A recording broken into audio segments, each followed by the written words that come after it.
Hello, so today we're going to be going over how to ship your Pokemon cards. This is actually not that difficult, but I've been getting some things in the mail where, like, take this for example, right? I have a graded card right here. The side, you can kind of see it, the side right here is cracked. And that is because it was shipped poorly. So I'll show you guys what it was shipped in. So yeah, it came in this manila envelope. The problem is, right, there's no bubble on the inside to protect the card on the inside of this manila envelope. It's just a regular manila envelope, and they used cardboard, but the cardboard they used is the top of a notebook. Look at that. So that's not really going to protect your cards. Since I've been seeing this, and I had a friend ask me their recommendations, I thought I'd put this video together. So step one, you're going to need to sell some Pokemon cards. Then you're also going to need some penny sleeves. Then you're also going to need some top loaders or some cardboard.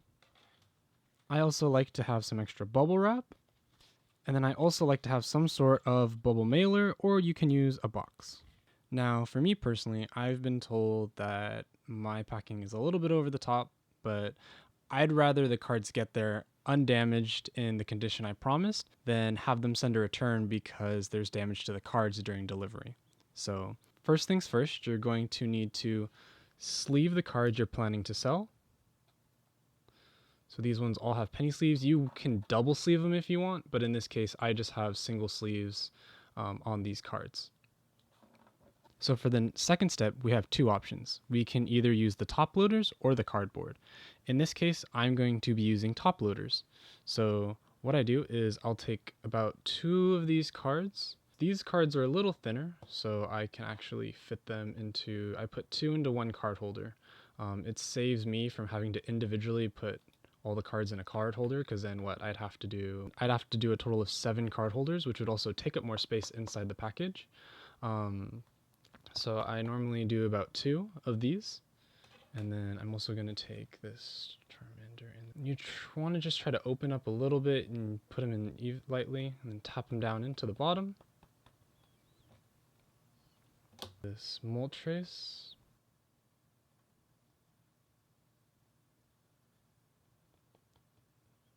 So these are base set cards. And these hollows, I've noticed, are a little thicker than, say, these Japanese cards or these rocket cards.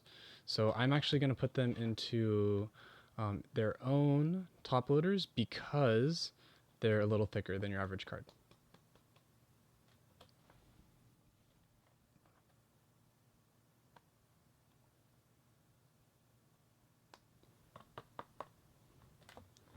Okay. So now we can see the cards are all in their top loaders, and now they're protected. The other option is to take some cardboard. Now, I don't do this option as much, but the other thing you could do is you could use something like cardboard. So I have some cardboard that someone sent me when I bought a card, and what you would do is you would take the card, you would take a penny sleeve, put the card into the penny sleeve, and then you could put the card inside the cardboard, and then you would tape it. And then that way it keeps the card secured. It's basically the same effect as a top loader, except say you don't want to buy the top loaders or you don't have any, then you can find some cardboard in your house and you can use that instead. Now you also want to make sure you use thicker cardboard that's more sturdy and is less likely to bend. This stuff is way better than the stuff the other person used, such as the top of their notebook. So another thing you can do just as a precautionary thing is you can take some tape, using some Scotch tape in this case, and you can line up all the card holders and then you can tape them together. And this will prevent them moving around inside the package. I'm also going to be wrapping these in bubble wrap, so you don't really have to tape it because you could just use the bubble wrap to keep all the cards together. But I'm just putting a little bit of light Scotch tape just to keep everything in one place. Definitely overkill, just in case anyone was wondering.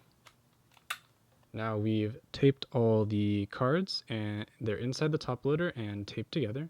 This actually looks like this top is a little tight. You can see it's kind of squishing the cards, so we will actually loosen this. It's a little better. Okay, perfect.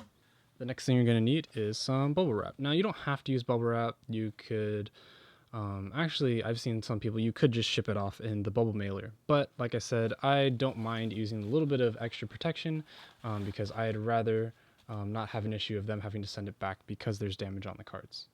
I have the bubble wrap, and I'm going to take the cards and I'm going to fold them inside.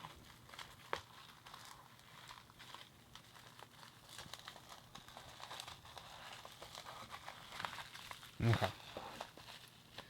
Instead, we're going to use the packaging tape. Tape it right there.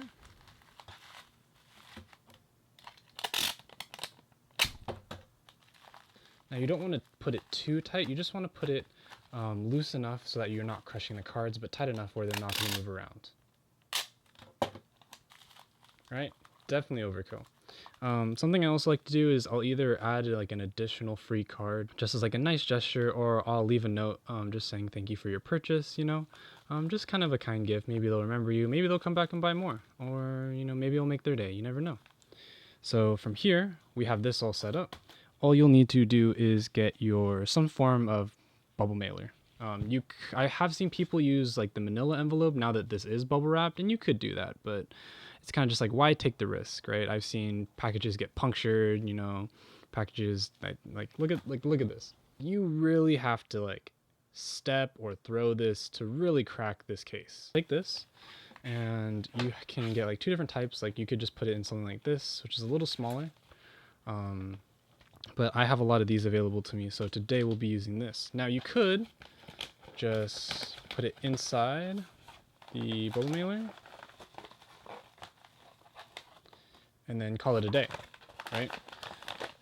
Now that it's inside the bubble mailer, what we're going to do is we're going to close it. Okay.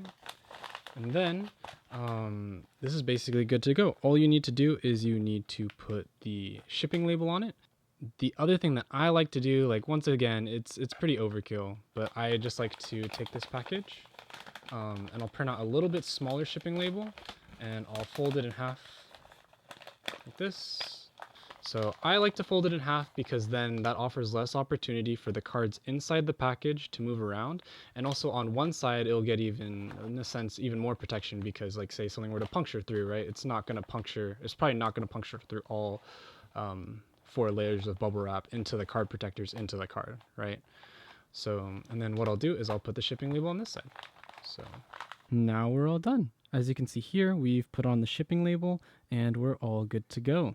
If you can see, it's kind of glossy. I put tape also on top of the shipping label in that way to protect it from the elements. Not saying it's going to be in the rain or anything, but I'm just kind of one of those people, you never know what's going to happen.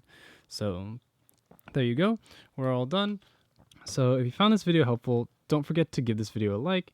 You can subscribe as well. I just sent some cards off to PSA, so hopefully sooner rather than later, you guys know PSA right now, we will get some cards back and we can open that together. And if you guys just want to see what other else I'll be posting, then you're more than welcome to subscribe. So thank you.